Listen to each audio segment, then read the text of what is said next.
Así que vamos a la palabra del Señor. Traemos un tema muy maravilloso basado en Juan capítulo 6, versículo 44. ¿Cómo trae Dios a las personas a la salvación? Vamos a leer la palabra de Dios en el nombre del Padre, del Hijo y del Espíritu Santo de Dios. Amén, Jesús. Les dije Juan capítulo 6, versículo 44. El tema se llama ¿Cómo trae Dios a las personas a la salvación? Dice: ninguno puede venir a mí si el Padre que me envió no le trajere, y yo le resucitaré en el día postrero. Oremos a Dios. Padre, gracias, Señor, por esta palabra preciosa que nos trae ahora. Señor, gracias por lo que estará haciendo en cada corazón. Hay muchas almas necesitadas que nos están viendo ahora, pero también nos van a ver a través de este video que quedará, Señor, grabado. Dios mío, Dios poderoso, Dios maravilloso, Dios precioso, gracias por todo lo que hará en el nombre de Jesús. Amén, Jesús. Bueno, Jesús dijo algo bien importante. Ninguno, cuando dice ninguno, es nadie. Ninguno puede venir a mí si el Padre que me envió no le trajere. Escuche usted eso. Nadie puede ir al Señor Jesús si no es porque el Padre lo decide, porque Él tiene control, tiene dominio sobre todas las cosas. Entonces, por eso es que la Biblia nos enseña que debemos de orar por todos los hombres, por los que están en eminencia, por los que están en cargo público, para que vivamos quieta y reposadamente, porque Dios quiere, dice, que todas las almas sean salvas y vengan al conocimiento de la verdad. Entonces, cuando alguien está cometiendo el pecado, está infringiendo la ley, está haciendo lo contrario que a Dios le agrada, cuando alguien está cometiendo pecado. Entonces, según bíblicamente, es un enemigo de Dios, porque es amigo del otro. A veces decir esto, ¿verdad?, puede hacerse molestar a alguien, pero no es esa la finalidad.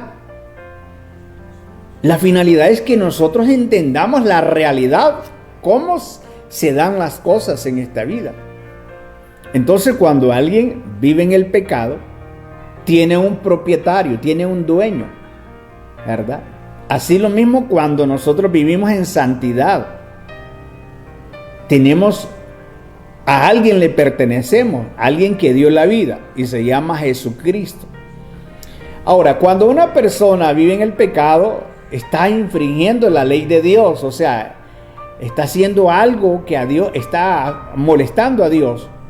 Aunque Dios tiene paciencia de poder esperar que esa alma entienda el gran error en el que ha caído, pero quien lo tiene así es el enemigo. Porque a veces me pongo a analizar, y lo he compartido con los hermanos, cuando nosotros como pastores bajamos nuestro nivel espiritual, ya nosotros no miramos como un hombre espiritual. Ya nosotros no estamos viendo de la misma manera como el Espíritu Santo quisiera que se mirara, sino que estamos viendo de una forma carnal. Estoy hablando cuando se baja espiritualmente, pero cuando se mantiene uno espiritualmente, uno mira que la salvación es importante para uno, que el llamado de Dios tiene un gran valor, que uno no puede tirar así por así a la basura lo que Dios le da. Entonces, el Señor dice, ninguno puede venir a mí si el Padre que me envió no le trajere, y yo le resucitaré en el día postrero. Ciertamente que un día el hombre muere, porque no somos eternos acá. Hoy es mi tiempo. Ya otras personas ya tuvieron su tiempo, ya partieron de esta vida. Usted y yo que estamos viviendo, ahora es el tiempo de nosotros. Pero un día ese tiempo se nos va a terminar de poder hacer algo en esta vida. Un día vamos a partir de esta vida a la otra. Y es allí cuando nosotros partimos con Cristo, que ese cuerpo es sepultado en la sepultura, es puesto en la sepultura. El alma se va al cielo porque se fue con Cristo, aceptó a Cristo. Entonces el cuerpo es puesto en la sepultura, y es por eso que dice el Señor: y yo le resucitaré en el día postrero. Ese cuerpo, aunque se haya convertido en polvo, recuerda que fue santo, ese montón de tierra que está ahí fue santo, entonces está pura. Allí vivió el Espíritu Santo. Entonces ese cuerpo va a ser resucitado y se va a levantar y se va a convertir en un cuerpo celestial. Nosotros que vivimos ahora, si Cristo viene ahora mismo, nuestro cuerpo es transformado en un cuerpo celestial. Así, en un abrir y cerrar de ojos será eso, ¿verdad?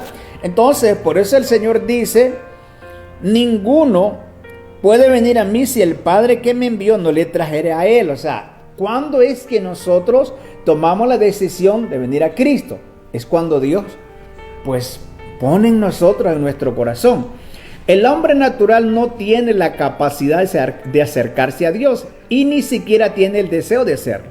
Y cuando hablamos del hombre natural, estamos hablando del hombre que no conoce a Dios. Entonces el hombre natural no tiene la capacidad de acercarse a Dios, ni siquiera tiene el deseo de hacerlo. O sea que cuando nosotros venimos a Dios es porque Dios así lo ha querido y pone en nosotros algo. Ya que el corazón del hombre, cuando el hombre natural está endurecido y su mente está entenebrecida, como dice la Biblia, ¿verdad? Y él no desea de Dios. Él no desea nada de Dios. O sea, para que nosotros tengamos ese deseo de buscar a Dios, Dios tiene que hacerlo. Y Dios lo hace. Porque normalmente ningún hombre tiene deseo de buscar a Dios. Miren, nosotros podemos llevar la palabra a alguien y nosotros quisiéramos que esas personas se convirtieran. Pero esas personas no se van a convertir hasta que se les abre el entendimiento, porque en el mundo las personas tienen la mente entenebrecida. O sea, su mente no está pensando con la verdad de Dios, no. Sí está pensando, pero está pensando de otra manera. Y es por eso que somos salvos a ser atraídos por Dios. O sea, somos atraídos por Dios, y Él, por su misericordia y su bondad, nos da la bendición. Somos salvos al ser atraídos por Él, por su misericordia y su bondad. ¿Por qué es que venimos al Señor? Él despierta en nosotros un interés que antes era desconocido acerca de las cosas espirituales. O sea, ¿cómo es que yo voy a tener ese deseo de predicar la palabra de Dios, de poder mantenerme en la vida espiritual? Eso, quien lo ha hecho es Dios. Como hombre natural yo no lo tuviera. Entonces viene Dios y despierta en nosotros un interés por las cosas espirituales, un deseo de buscar a Dios. ¿Quién hace eso? Dios. Nosotros humanamente no vamos a tener aquello de que sí, voy a buscar a Dios. Sí, de repente Dios está tratando en la mente de la persona y dice, Dios, y dice, yo te necesito ir a una iglesia. Yo necesito buscar a Dios. Es Dios tratando. Esos pensamientos que se le vienen a su mente, es Dios tratando con usted. Entonces Dios viene y crea en nosotros un interés de buscarle a Él, de rendirnos a Él. Humanamente no lo vamos a hacer. Él lo dice en 1 Corintios 2, versículo 14. Escuche bien, 1 Corintios capítulo 2, versículo 14. Dice la palabra de Dios: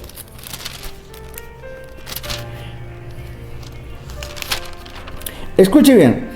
Pero el hombre natural no percibe las cosas que son del Espíritu de Dios, porque para él son locura y no las puede entender, porque se han de discernir espiritualmente. En cambio, el hombre espiritual juzga todas las cosas, pero él no es juzgado de nadie.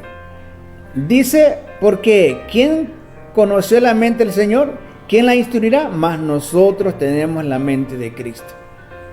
O sea, el hombre natural, las cosas espirituales son locura. ¿Cuántos de nosotros dijimos que ir a una iglesia eso era de locos? Eso era ir a perder el tiempo. Ahora nos damos cuenta verdaderamente el valor que tiene el congregarnos, el cumplir con el mandato de Dios. La Biblia dice, yo me alegré con lo que me decían, a la casa de Jehová iremos. O sea, cuando en nosotros está ese interés de servirle a Dios. Ahora, eso se puede perder. Si nosotros no buscamos a Dios, puede ser. Por eso es que ha sucedido tantas caídas, ¿verdad? De creyentes que se han apartado del Señor. Porque no han cuidado eso que Dios puso un día en su corazón. Ese deseo de darle lo mejor a Dios. Ese deseo de servirle al Señor. Se apagó. ¿Y por qué se apagó? Porque no lo cuidó. ¿Y cómo tenía que mantener encendida esa llama? Orando, ayunando, congregándose, leyendo la Biblia. Tenía que mantener esa llama encendida. Así de esa manera se mantiene. Entonces viene Dios y despierta en nosotros ese interés por las cosas espirituales. Yo como hombre natural no estuviera haciendo la voluntad de Dios. Ahora, le doy gracias a Dios porque el llamado que Él me hizo lo he valorado. Yo siempre recuerdo y lo comparto porque le puede servir a usted. Normalmente en las congregaciones se dan enseñanzas para el bautismo, ¿verdad? Para que la persona sepa el paso que va a dar, porque no es simplemente agarrarlo y ya irlo a bautizar y dice la persona, pero ¿y qué significa esto? ¿Y para qué me bauticé? ¿Y ahora qué sigue? Entonces, por eso, en las congregaciones se dan las enseñanzas antes de alguien bautizarse. Entonces, cuando yo llegué al Señor, yo estaba en fornicación, o sea, yo no era casado, para que usted entienda. Y entonces, en aquel entonces, ahora quien es mi esposa, era menor de edad. Entonces, por eso se me complicaba. Porque si no daba el visto los padres, ¿verdad? Entonces no podíamos arreglar nuestra vida con Dios. Entonces, yo comencé a ir a la iglesia, pero yo no sabía que estaba en pecado. Para mí estaba bien las cosas. Pero cuando llego a la iglesia y comienzo a darme cuenta en el error que estaba, entonces comienzo a luchar para casarme, para arreglar mi vida con Dios. Pero antes de eso, antes de bautizarme, antes de casarme, dijo un pastor que a mí, sinceramente, a mí me sorprende cuando hablo esto. O sea, cómo Dios es tan maravilloso. Ni siquiera me había casado. Pero antes que nosotros nacemos, ya Dios tiene un propósito. Entonces, yo recuerdo que estaba recibiendo la enseñanza para el bautismo, cuando el pastor dijo, Dios me hace ver que de aquí se van a levantar pastores. Yo sentí algo fuerte en mi corazón, se lo digo, Dios sabe. Y dije yo en mi mente, uno de ellos soy yo. Y aquí estoy. Pero para llevar a cabo eso, Dios, ¿qué no tuvo que hacer Dios?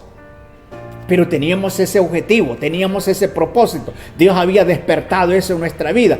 Y yo digo una cosa, qué lindo es cuando una persona decide servir a Cristo de verdad.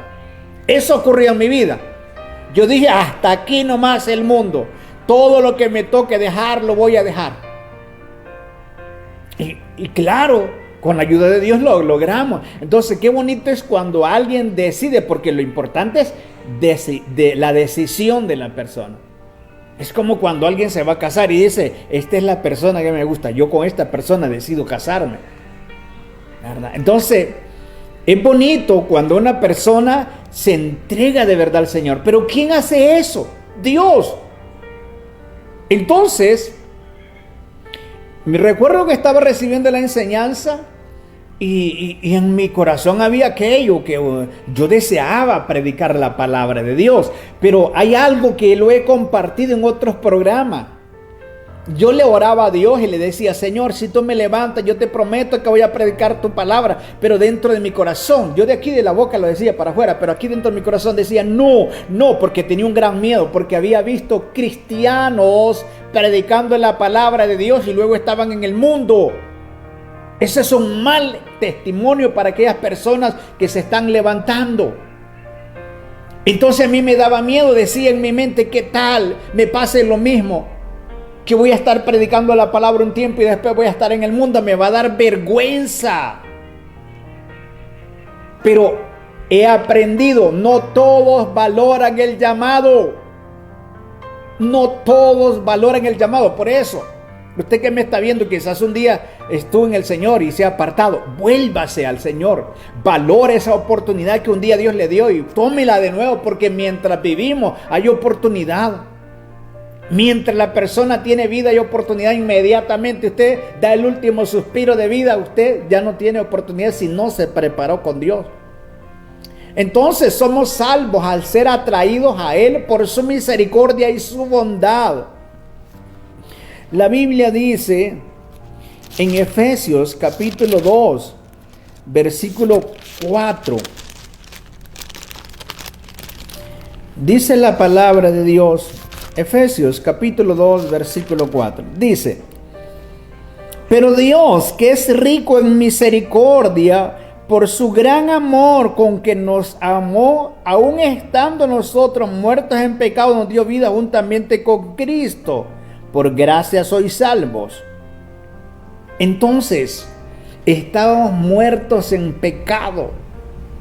Solo nos esperaba condenación. Pero viene Dios y en su misericordia, que Él es rico en misericordia, dice, o sea, la misericordia de Dios es incomparable, incalculable. Entonces viene Dios y derrama esa misericordia sobre nosotros, y entonces pone en nosotros aquel deseo de ir a una iglesia. Por eso, si usted tiene deseo de ir a una iglesia, vaya, es Dios hablando. Pone aquel deseo, aquel interés de buscar a Dios. Pero ¿quién lo hizo eso? Dios, por su gran misericordia que tiene para con nosotros. Y entonces ahora viene Dios y despierta en nosotros ese deseo de servirle a Él, ese deseo de hacer la voluntad de Dios. Si antes hacíamos la voluntad del mundo, que no teníamos ninguna recompensa a ello, ahora hemos decidido hacer la voluntad de Dios. Pero ¿quién hizo eso? Es Dios. Entonces viene Dios y despierta ese interés por aquellas cosas que antes eran desconocidas para nosotros, esas cosas espirituales que ahora nos hemos dado cuenta que de bendición es, porque qué lindo es tener la paz de Cristo. Qué lindo es vivir en este mundo con Dios. De repente, amados hermanos, Dios abre nuestros oídos espirituales, nuestro corazón se inclina hacia Dios. Antes estaba inclinado al pecado, antes estaba inclinado nuestro corazón a las cosas de este mundo, pero viene Dios y despierta, y de repente nosotros un deseo, de tal manera que nuestro corazón ya no se inclina a lo malo, sino al pecado, sino a Dios. Y viene Dios y puso ese deseo. Ahora, ¿por qué lo hizo Dios? Es que Dios es grande en misericordia y Él quiere alcanzarle. Él desea que usted también disfrute de esa bendición. Pero es usted, por favor. Debemos de salir de ahí, de ahí donde de repente el enemigo le tiene metido. De repente usted mismo se ha metido ahí. Porque dice la persona, es que no puedo salir. Yo siempre, cuando miro a las personas indigentes, y digo yo, esas personas, ellos decidieron estar ahí porque se dejaron vencer por ello.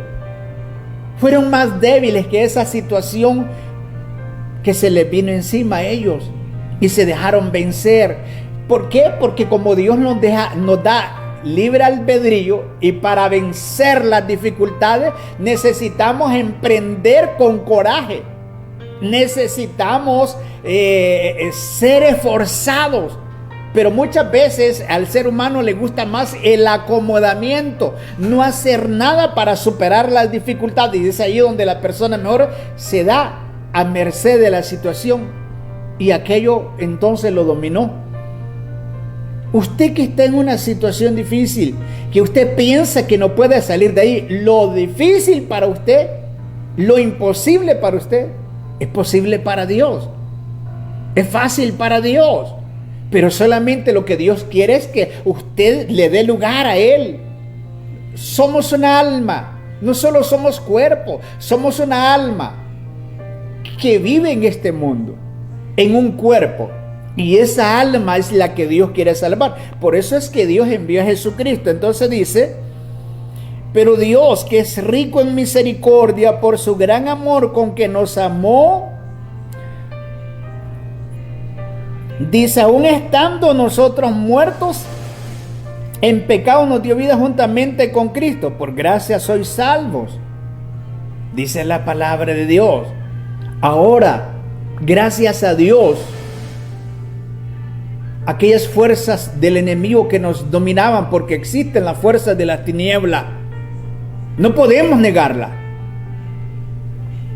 Yo estuve practicando la brujería con una bruja y por eso es que sé que las fuerzas de las tinieblas existen. A las 12 de la noche hacíamos los trabajos con esa bruja. Y el trabajo que hacía era para que el enemigo, el diablo, nos diera dinero. Pero el diablo, yo me aparté de ello porque el diablo me pedía una alma y me pedía un ser querido, ¿verdad? Entonces cuando me miré en esa situación, entonces fue cuando dije, y me quiso matar el enemigo. Cuando yo quise renunciar a eso, entonces el enemigo intentó matarme. Si yo estoy con vida, porque Dios tenía un propósito. Entonces Dios despertó en mí ese deseo de buscar a Dios, porque yo a veces analizo 2 decisiones si hubiese tomado. O sea, influenciado por Satanás, porque ya no soportaba más, me hubiera suicidado, me hubiera quitado la vida. ¿Por qué? Esa era una decisión que hubiese tomado. Pero estaba la otra decisión, buscar a Dios. Y eso fue lo que en mí se despertó. No se despertó aquello de quererme suicidar, sino se despertó aquello de buscar a Dios. Y dije, solo Dios me puede librar de esto. Solo Dios me puede librar de las garras del diablo. Y aquí estoy ahora, por la misericordia del Señor. Entonces, la misericordia de Dios es grande. Dios quiere darle la bendición a usted. Quiere que usted disfrute de esa bendición, pero es usted que decide, por favor. Sea serio, tome esa decisión importante para su vida. Y usted va a ver los beneficios, no solamente para usted, sino también para su familia.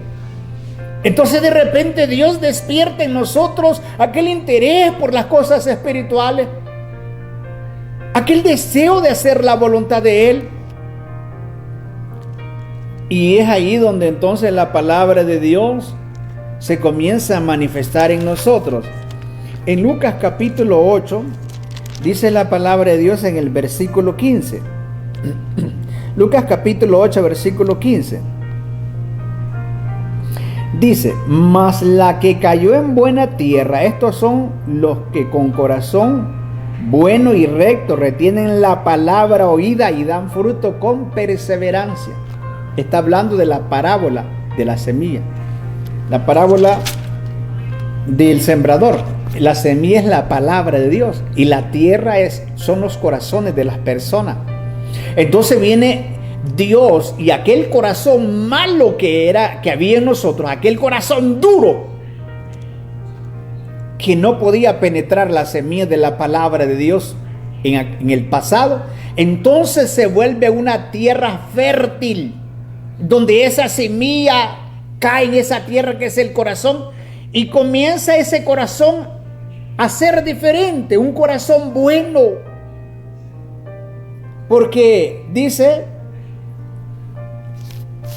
Lucas capítulo 8 en el versículo 15, mas la que cayó en buena tierra, estos son los que con corazón bueno y recto retienen la palabra oída y dan fruto con perseverancia. Vamos, pueblo, sigue adelante, usted que está perseverando en el Señor. Y usted que todavía no está en el Señor, le invito a levantarse. Usted que todavía no ha aceptado a Cristo, le invito para que dé ese paso. Es el paso más importante en la vida.